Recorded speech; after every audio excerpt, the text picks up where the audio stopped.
Right, ladies and gentlemen, very warm welcome to this wonderful 400th anniversary day. Thank you for including us among your speed dating today. And a very warm welcome to our session, which is going to be launched by Professor Henrietta Harrison, the Professor of Modern Chinese Studies, and the Stanley Ho Professor of Chinese History at Pembroke, using, Henrietta, your absolutely enthralling book, which I very, very strongly recommend, The Perils of Interpreting.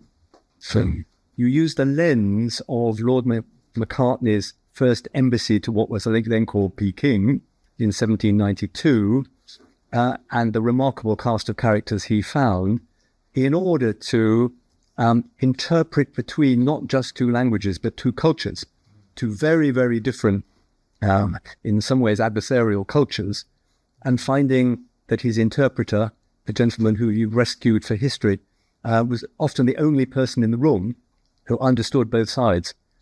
And the power of that and the danger of that you bring out very clearly. So I'm going to ask Henrietta to launch with 10 minutes or so of, the top hits from her book. And then I will add a few comments as a hoary-handed practitioner in these things. I was in the room when negotiations were going on with the Chinese in the 1980s and the 1990s over Hong Kong. And on the subject of Hong Kong, we are hoping to have the Chancellor himself coming in shortly, Lord Patton, who was, of course, the governor when I was also involved. So he and I have some form together in watching, interpreting and negotiating with the Chinese happen.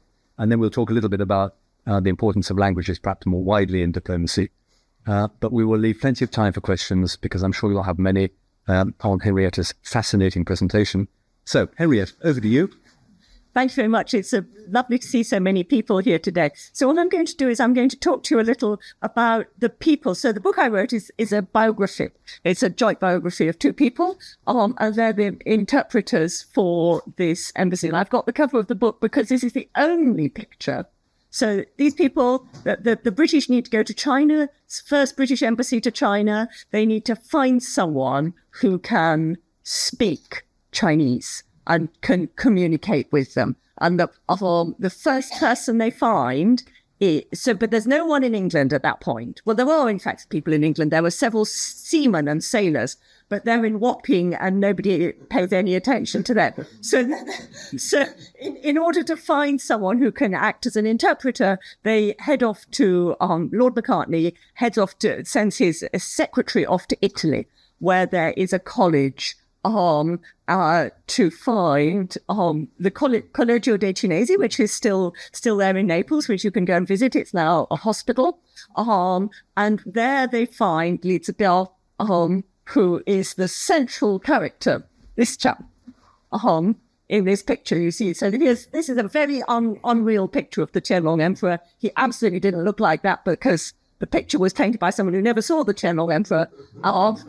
And so here's Li Zibiao interpreting. Here's Lord Macartney with feathers on his hat. And here is the little boy who everybody always asks me. So I started this project working on Li Zibiao because I was in the Vatican and I found his correspondence in his descriptions of the embassy. And it's an incredibly well-known event. And then, lo and behold, there were the letters from the interpreter describing what he did. And among other things, describing that he inserted a clause of his own in the negotiations without Macartney's knowledge, which was a request for Catholic tolerance. But every time I wanted to do this, everybody asked me about little George Thomas Staunton, because he was 11. He went on, and his father wrote the book about the embassy, so he got all the credit for the interpreting. And he went on to become the first person to translate from Chinese into English. He had a fascinating later life. And I became more and more interested in Staunton. So I ended up writing a book about them and about the dangers of their activities. So the first of these persons is Li Zibiao. He came from this place called Wei. It's far northwest China, up in the northwest in Gansu on the Silk Road. A big centre for Buddhist translation, actually, intercultural place, with Mongols and Tibetans and Chinese people. But his family were Catholic because there were Catholic missionaries in China from the 16th century.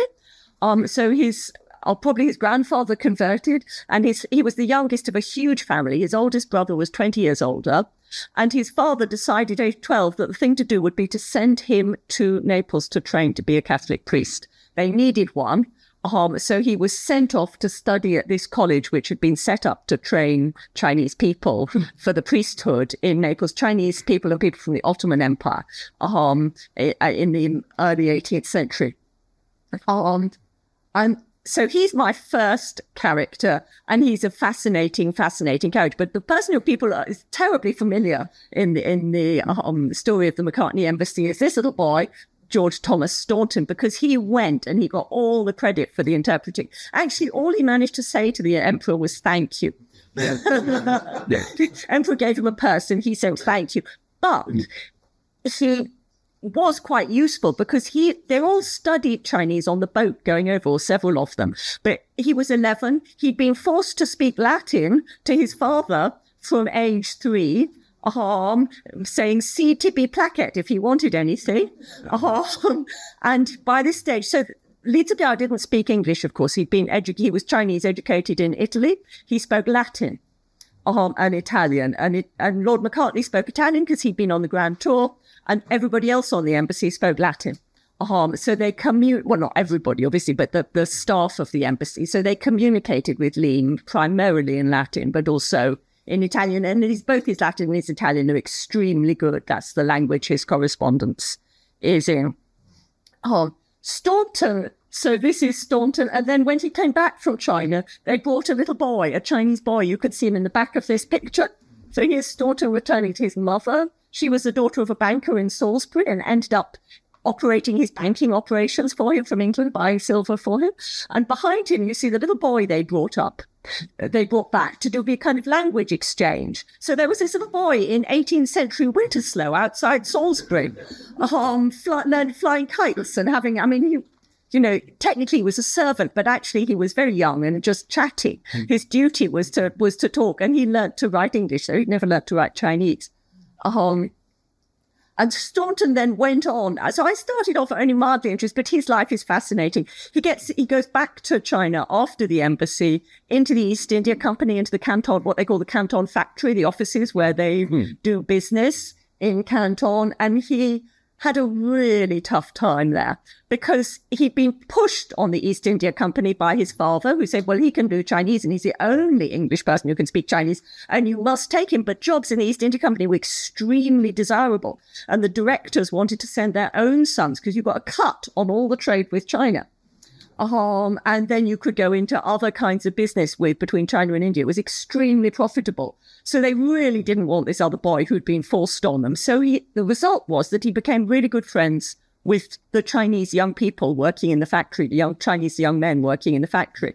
And this is a letter from one of those young men, Ayu, who ended up in prison because it was pretty high risk being friends with the British at this point. So the book is about some of the dangers. It was dangerous for Li Zibiao to be translating for the British. There's a moment where the top Chinese general, who's rumoured to be the illegitimate son of the Tianmong emperor, has him in and says to him, we know who you are, because he's pretending to be English, somewhat implausibly. We know who you are, we know who your family is, and if you do anything wrong, we'll have you. And Staunton is seeing his friends get arrested. And in the end, the Jiaqing emperor, the next emperor, actually writes an edict saying, we know this, you're in, there's this guy, this foreigner, who knows a lot about China, and we think he should be, if he gets any trouble, we should get rid of him. And we should get rid of him by sending him into internal exile. Not sending him back to England, but sending him into exile in China. And so this kind of thing, and having his friends put in prison, was a really big threat for him. And eventually, after the second embassy, he comes home, and you can still go to Staunton Country Park in Hampshire. So yes, clearly somebody's been there. Yes, absolutely, worth a visit. And Li Zibiao ends up in hiding in this village in Shaanxi, and amazingly, one of the very earliest churches to be preserved in China is this little space which was the church that he was living in that village high up in the mountains where no one could come. So really the book is about the importance of languages and the practice of diplomacy. It's not just about what countries need, it's also how you do it. And there are all these risks attached to being an interpreter and to the people who move between cultures, especially as these two countries come into ever increasing tension in the early years of the 19th century. It's obviously important for China to understand China's 19th century history, its history of relations with Britain, but also to think about interpreters and interpreting today. And that's what we're going to talk about a bit more now.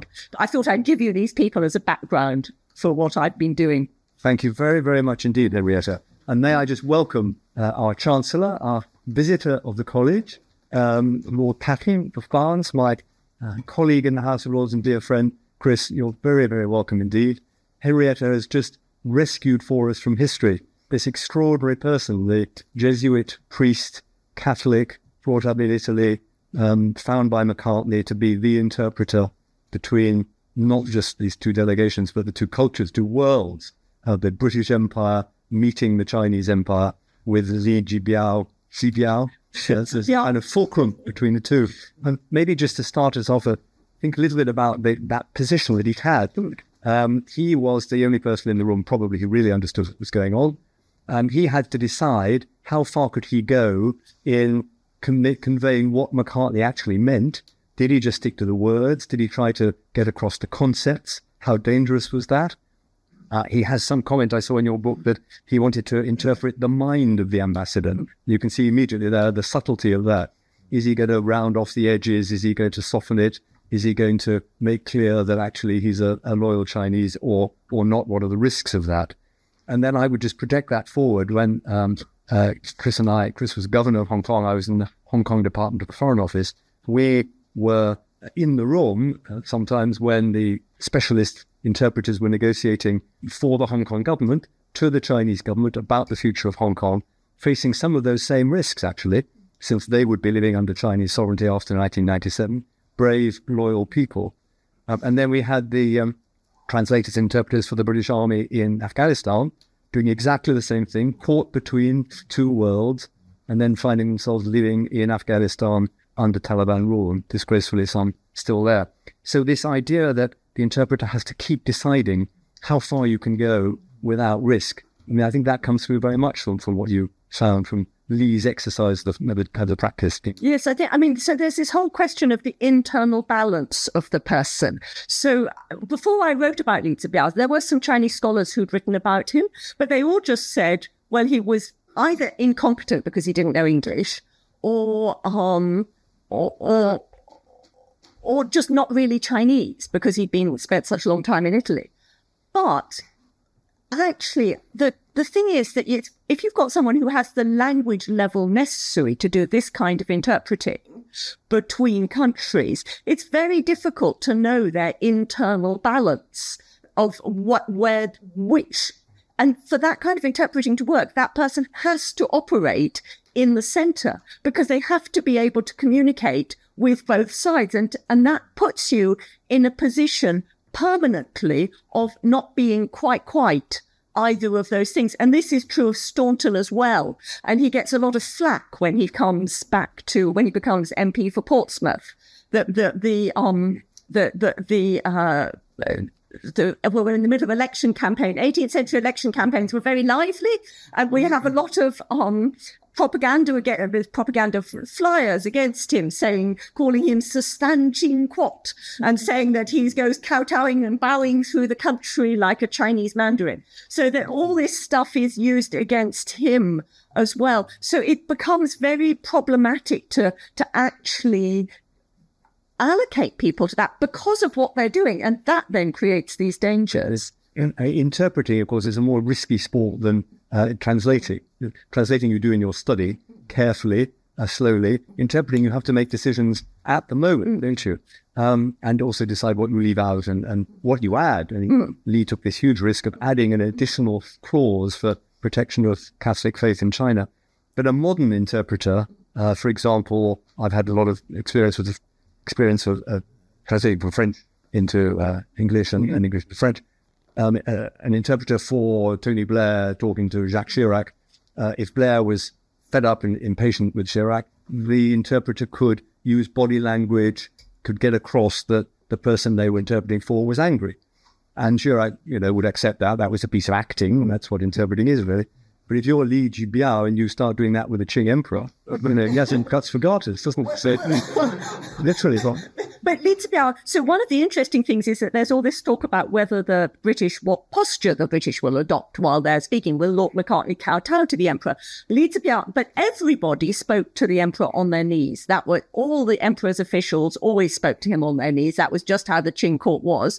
Li Zibiao definitely spoke on his knees. And the British weren't too worried about that because he was the interpreter as far as they were concerned. And anyway, he was clearly, from their point of view, not British. But that kind of posture was also, he too was doing some acting of his own. In Lord Patton's presence, I will risk to say, I think the Chinese would have preferred if we too negotiated on these negotiations. But while I was sitting in the room listening to these negotiations in 1993-4, endless Chinese haranguing of us over any idea of democracy in Hong Kong, Alain Pérofi's book came out. And he had printed in there some of the letters from the Qing emperor to Macartney. And some of the same words were being used, certainly the same concepts, a sort of haughty tone, the idea that you are bringing tribute from far away to lay at the feet of the emperor.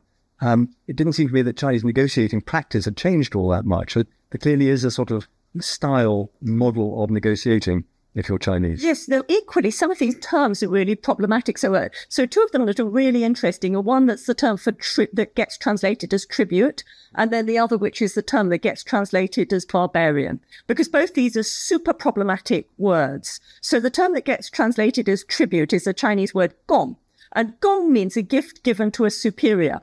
But the Chinese accept a lot of gong with almost any gift you give the emperor counts as gong. And it's not, and tribute suggests that because you give this gift, you owe other duties. It's a word that comes out of a feudal system. So when this word gets translated, so Li Zibiao translates it mono, that's the Latin for gifts. Whereas later, once Britain becomes more aggressive towards China, they shift to translating it tribute. Because Li Zibiao is really working in a world where he's trying to make what the emperor says into European diplomatic language, the kind of thing you would say if you were a Chinese state, and that's a reasonable way of interpreting. And then we get the same thing with, but even more so with the word yi. And the word yi is a Chinese word that means barbarian or foreigner. It's a person who's not Chinese who lives in the southwest, roughly speaking. Okay, so they have directional terms for foreigners, and there are a number of them. And this word, Li translates as externi, so people outside. So quite similar to modern Chinese Waiwo, a bit, but not without much reference to the door. To the country. But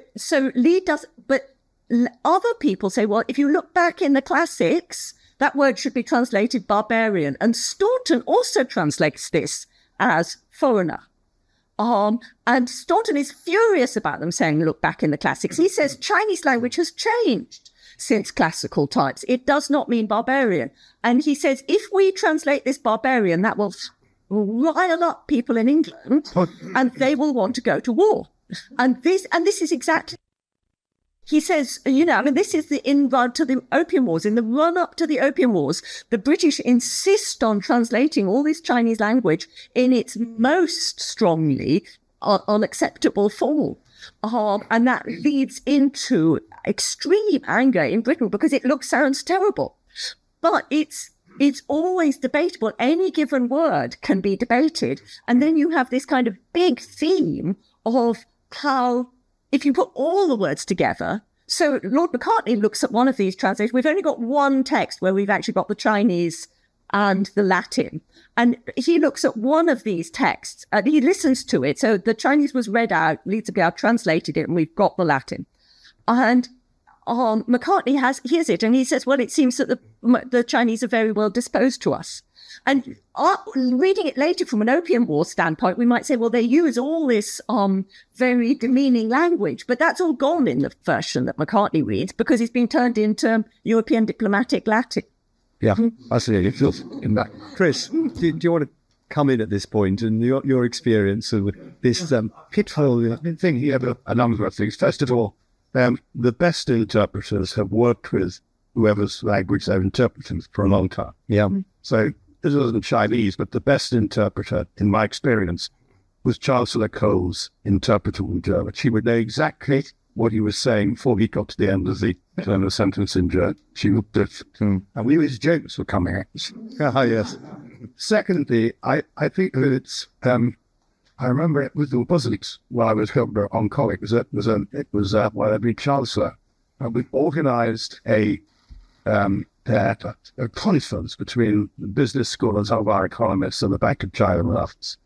And the leading figure on the Chinese side was a member of Politburo, very distinguished, ran economic policy. And we were asked at the last moment where we would like to have with us to add some weight to our team. I won't mention his name, but the member of the royal family who was very involved in trying to oppress more British exports. So we were sitting around having a discussion before the thing was supposed to start.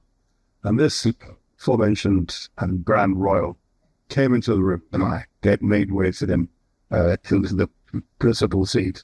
And he sat next to the Chinese Politburo who spoke no English at all, and gave the whole room, which they had asked for, his view on global economics. And you could see the Chinese member of the Politburo, so they didn't hand for it.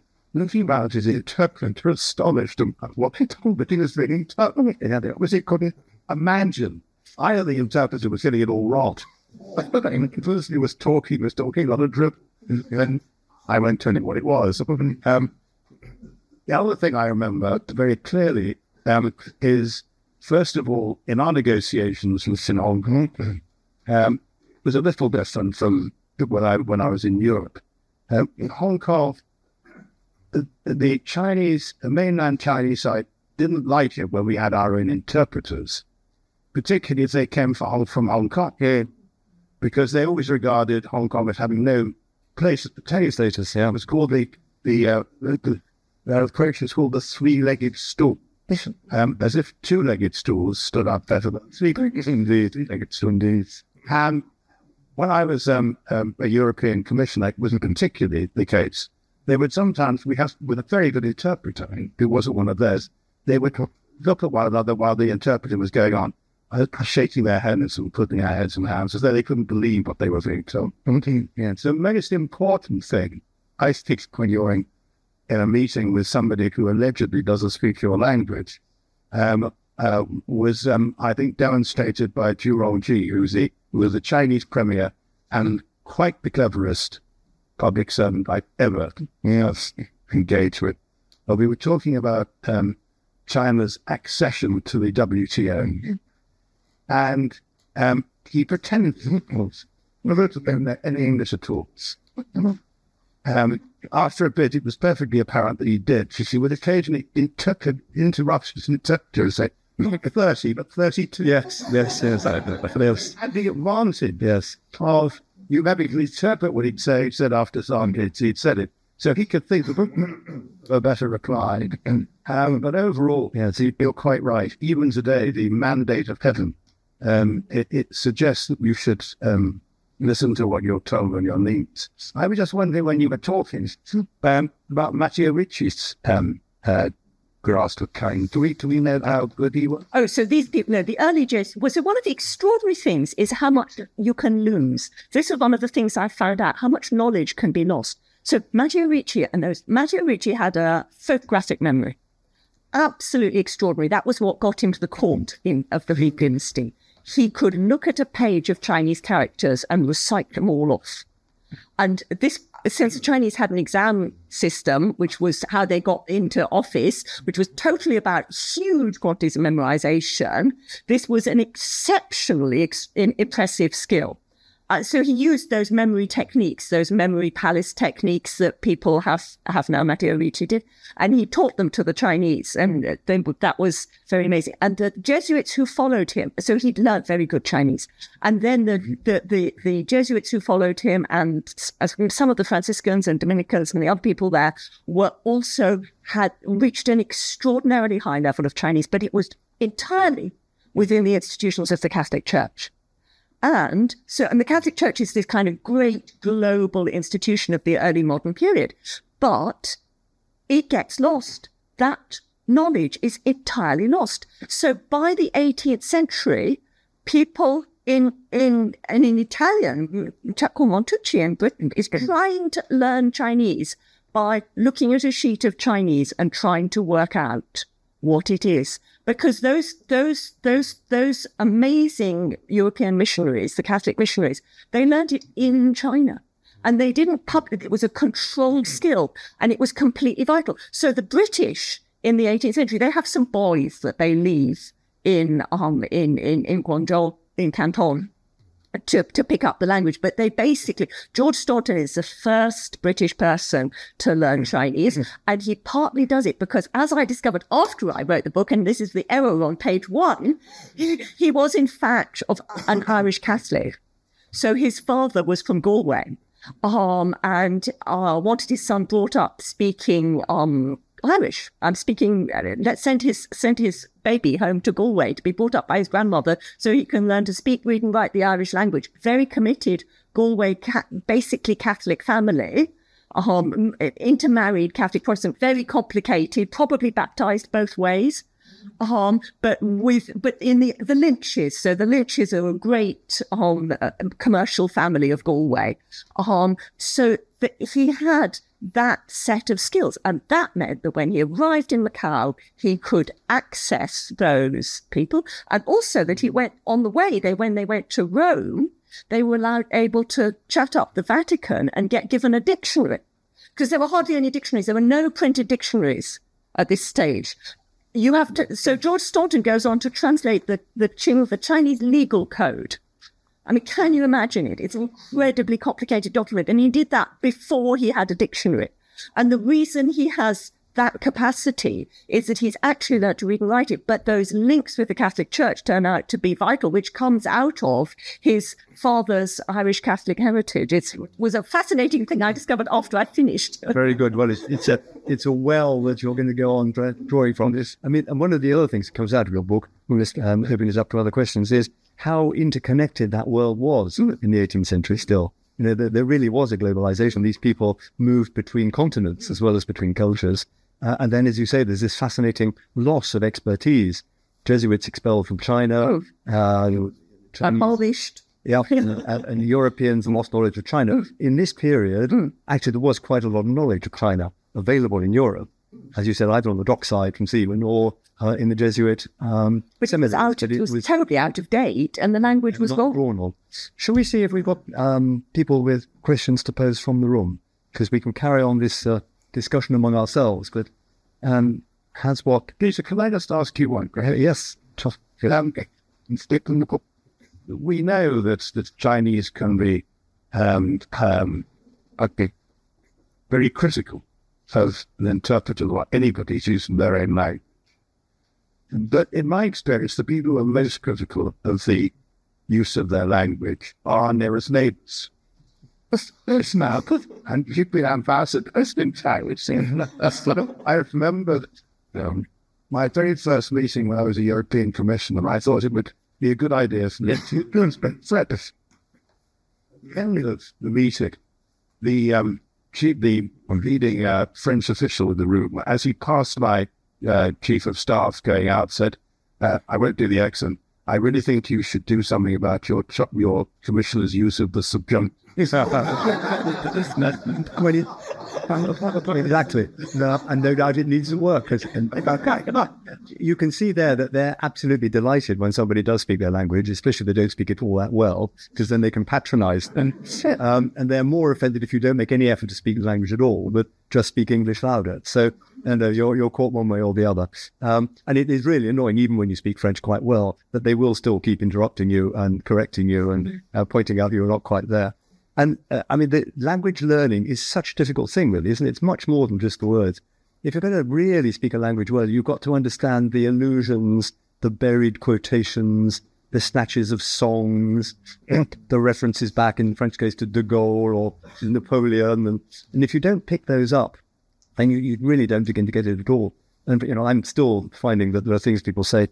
When things were going wrong towards Brexit, when I was ambassador, people would come up to me at parties and say, "Tout va très bien, Madame la Marquise." All's going very well, Marchioness. What earth this phrase? Eventually somebody said it's a music hall song of the 1920s, where an old dear in Paris is phoning up the chateau and gets her butler, who says, "All's going fine." And then, well, the stables burned down and you're fit to burst. And eventually the song ends up, the entire chateau is burnt down. But all's going fine, Madame la Marquise.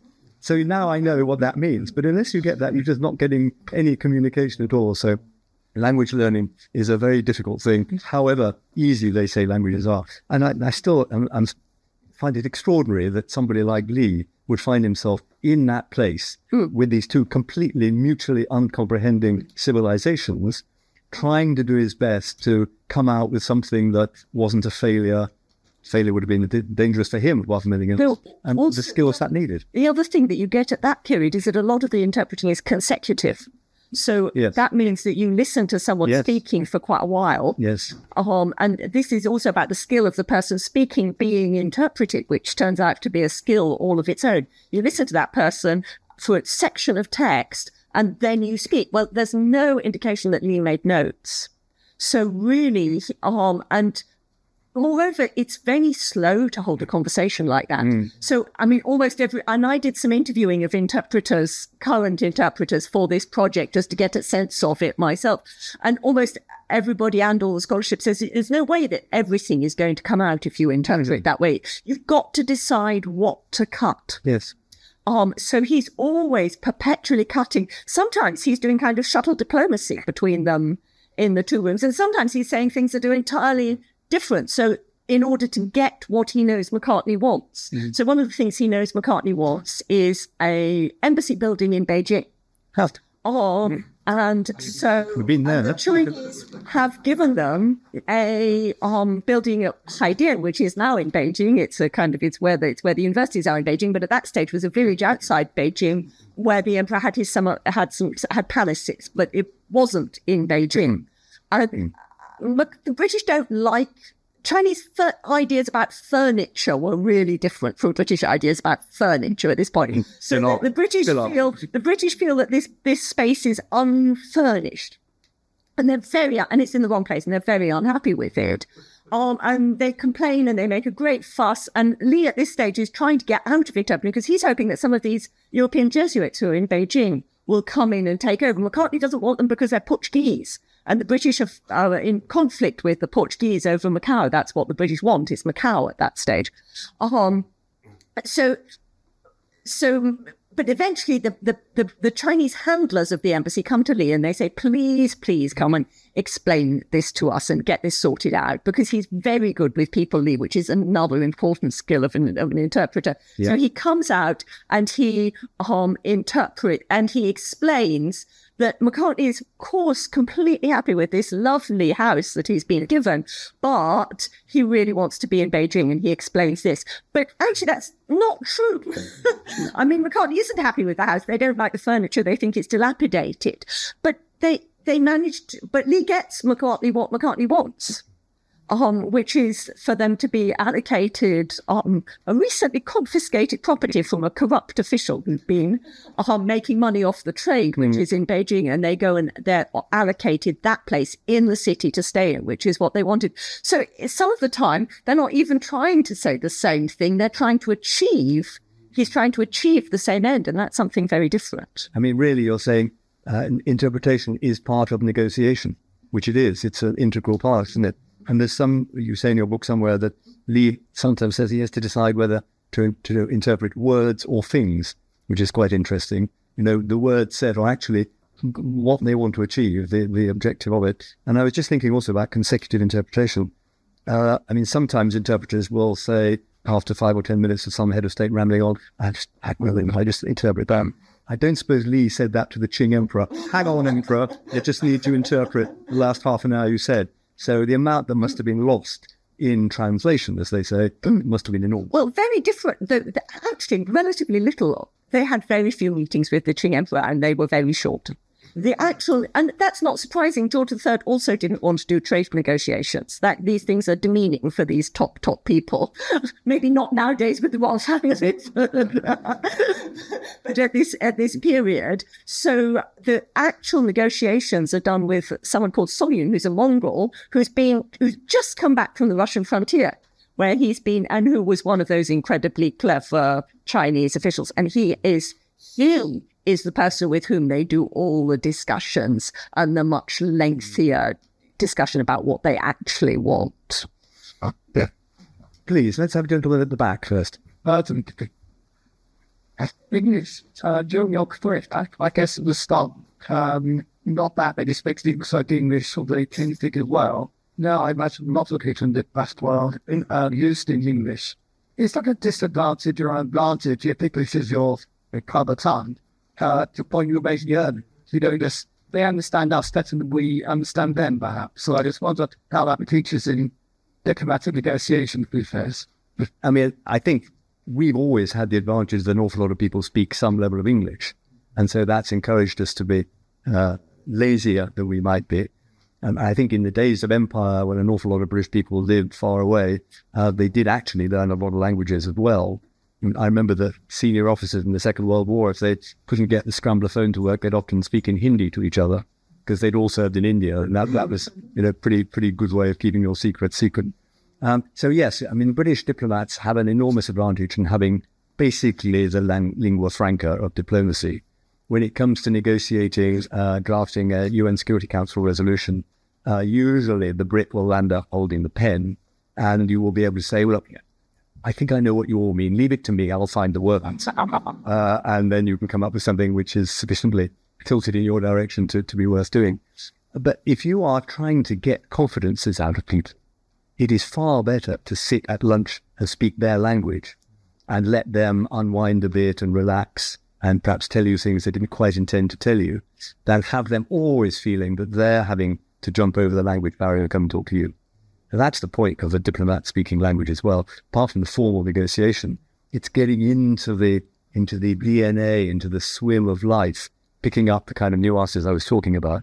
And if you're in a room where a lot of people are speaking French and you're also speaking French, they forget you're British a bit, then you'll get much better product for your diplomatic efforts. So I think that's the case for one of the cases for language learning. You never really understand a country unless you can understand the culture, which means understanding language.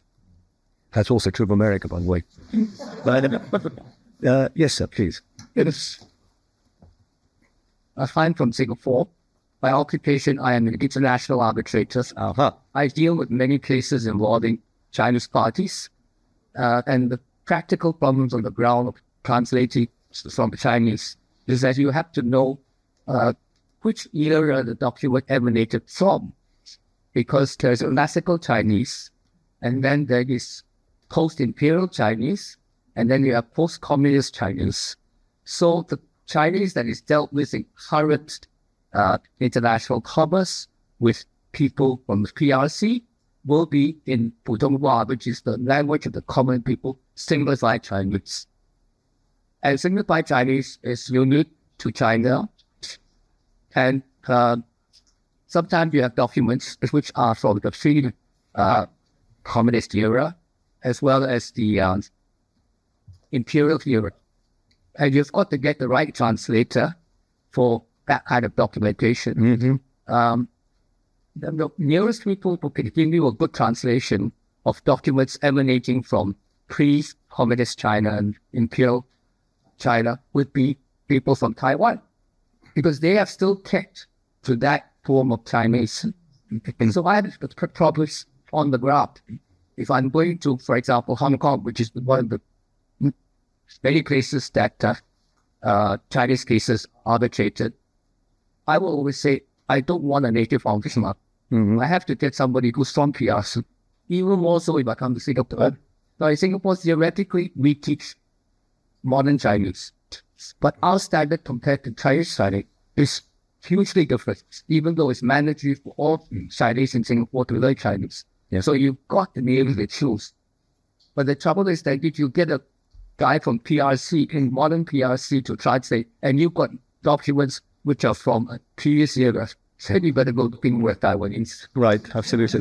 And those sort of things are invisible to a non-Chinese speaker, aren't they? Because translated into English, they're all sort of ironed out. But this also is obviously a massive issue for the embassy because they have to, because Li Zibiao left China aged 11. And when those kids arrived in Naples, they went on having Chinese lessons because they were being prepared to go on. So most of the young people who went to train for the priesthood went aged about 18, 19, 20, and had kind of standard sort of educations in China. They were looking for, a lot of them are like sons of minor military officials. But so they have to translate between, so he's got quite limited. He can do spoken Chinese and obviously very good Latin and Italian, but he can't necessarily.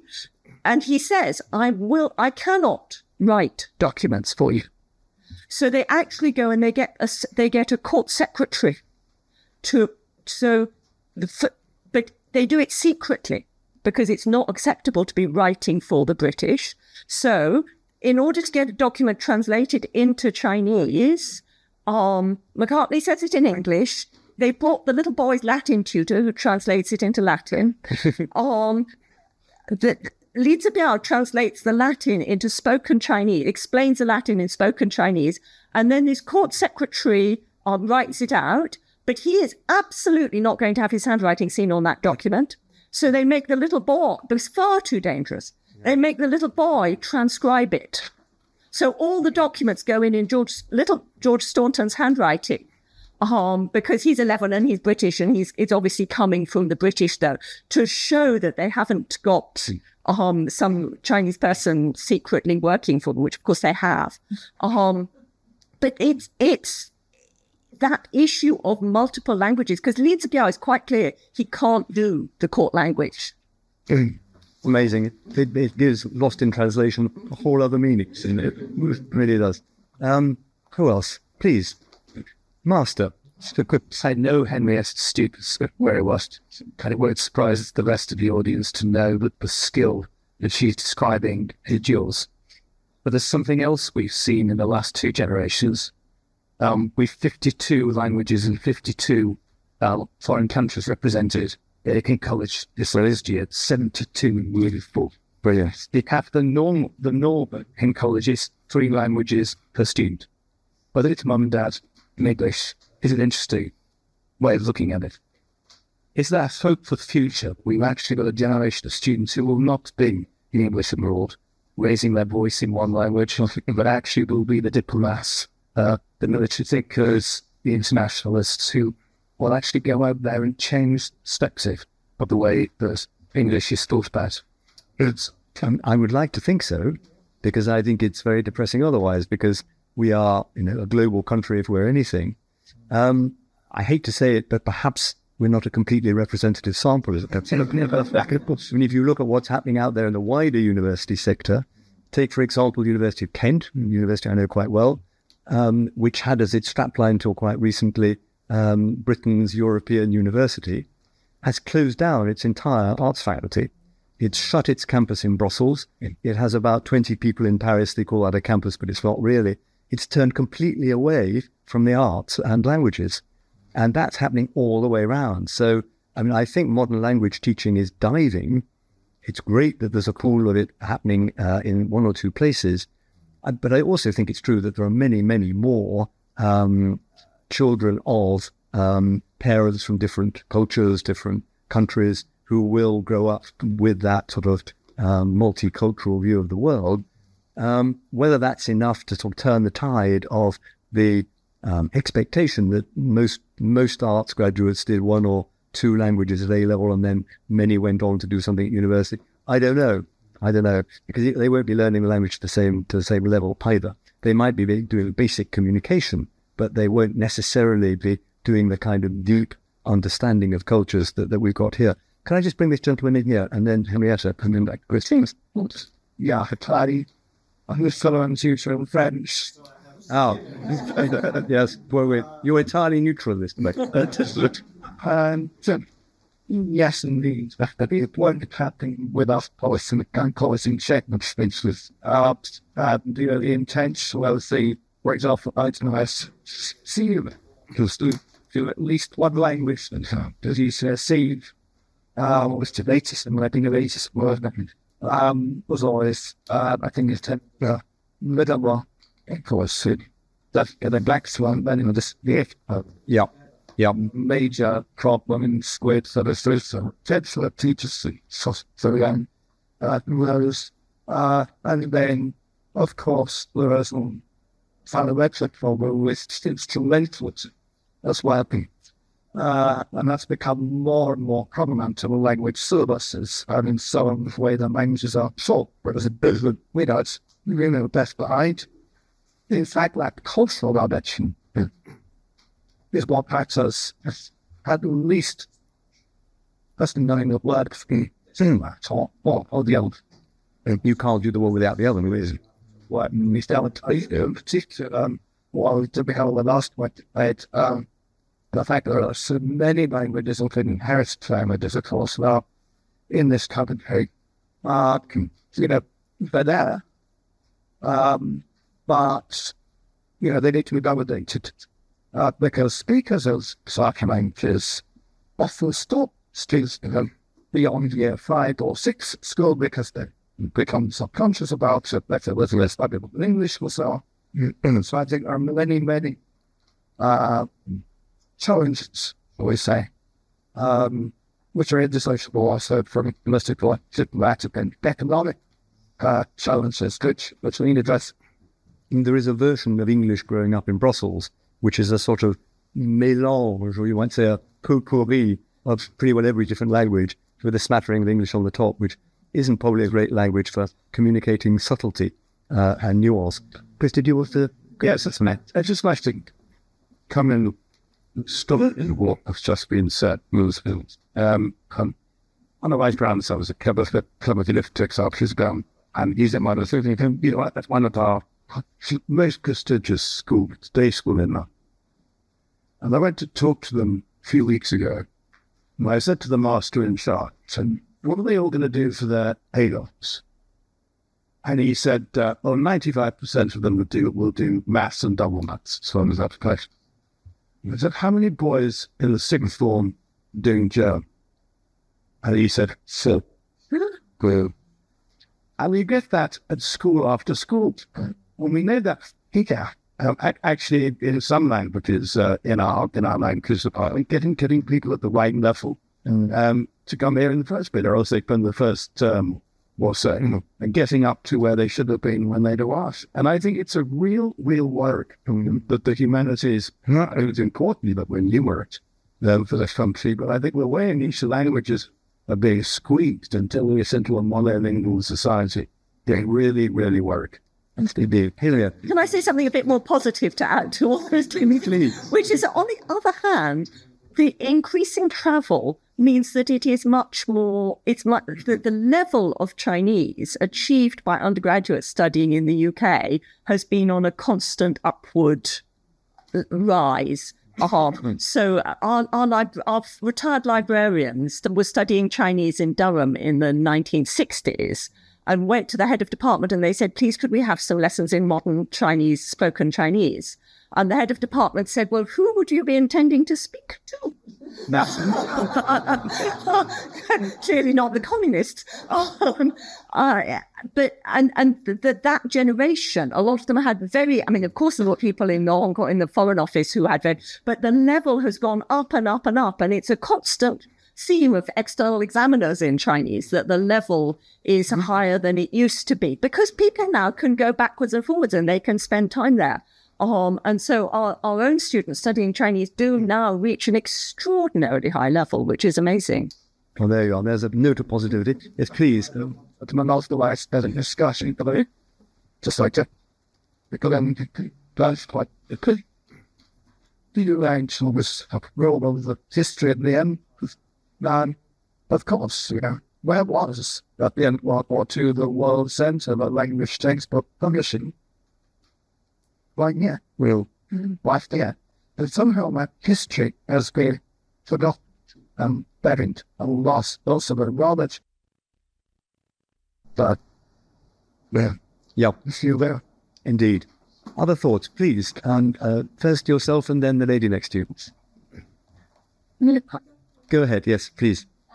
Yes, Professor Harrison and Robert.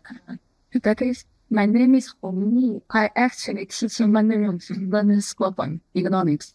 I used to be a Chinese diplomat early years before coming here. So it's very interesting to listen talk about interpreting and translation. I also, in my career, I felt very difficult to find the equivalence or adequate terms in another language. So, for example, in Chinese, there is a word called 笑.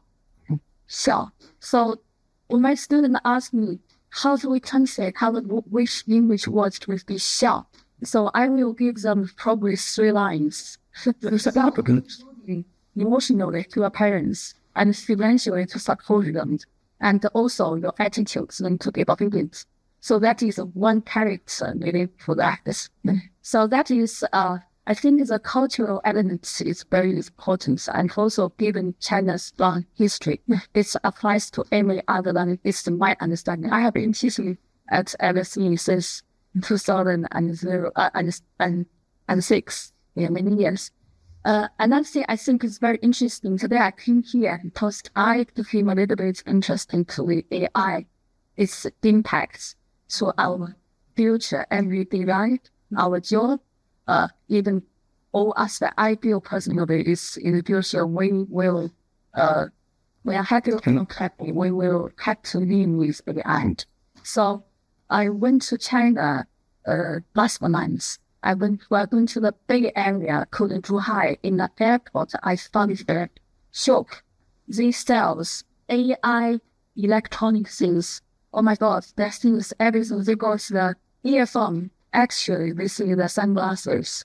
Yeah, so you can listen to music to words. Another thing is astonishing. Is a translate a little gadget.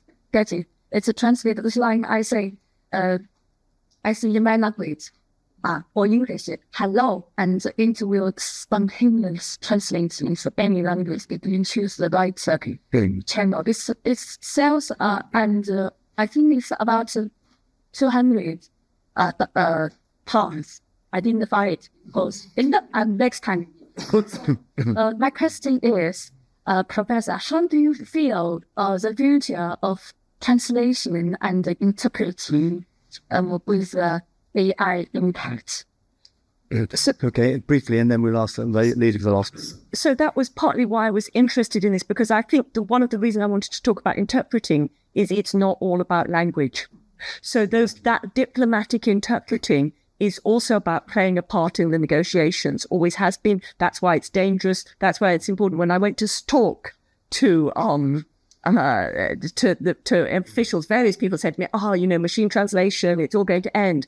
But when you actually look at what interpreters doing, I don't think that it's not just that the tools aren't good enough yet, because they will become better and better. It's that the actual role played by someone interpreting from a diplomatic mission is not just the same as translating language, and you still need something very different from that, though of course those will be an important part. For all the sort of cultural overlay which goes with communication, getting across intentions and so on, I suspect probably we're going to take a long time before AI is good enough to do that. We can do the mechanistic side, but it won't. I hope it won't do the cultural side, because human beings have a role there. Please, can I give you the last word, because it should be rapid? This is a very brief comment. I was a student of French and Italian in the 1960s when French was being brought into primary schools, which was great innovation. And I thought this is fantastic, because we're going to get so many more French speakers and not doing it. And then this expanded a bit into other languages too. And I still obviously pursue my French and continue going between the French conversation and good discussions, actually, with lovely themes. But so many people say to me when they're English people trying to bring their French back into life again, they say, well, the trouble is when you go abroad, the other people, the foreigners, always speak English to you. And in the end, you lose confidence. And I think that's one of the main problems with the English. We're a bit too deferential. We can be. I think you really do have to make the effort to say, well, yes, okay, I'm going to carry on trying to speak whatever language it is, because that's how you learn. And, I think that's something very, very important that we may have forgotten.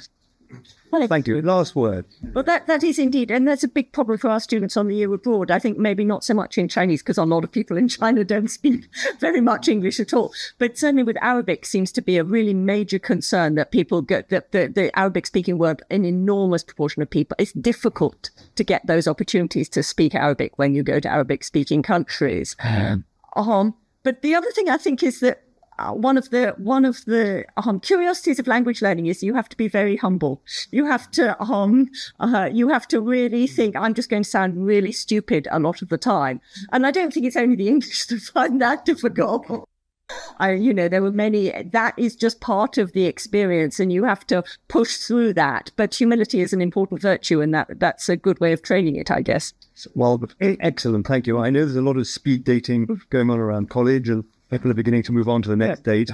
So I want to say a big thank you to you, Henrietta. Please do go and buy Henrietta's book, Perils of Interpreting. You've heard how much wisdom there is in there, how much you discover that interpretation is like a TARDIS, that when you get inside, it expands wider and wider. Thank you very much, Professor.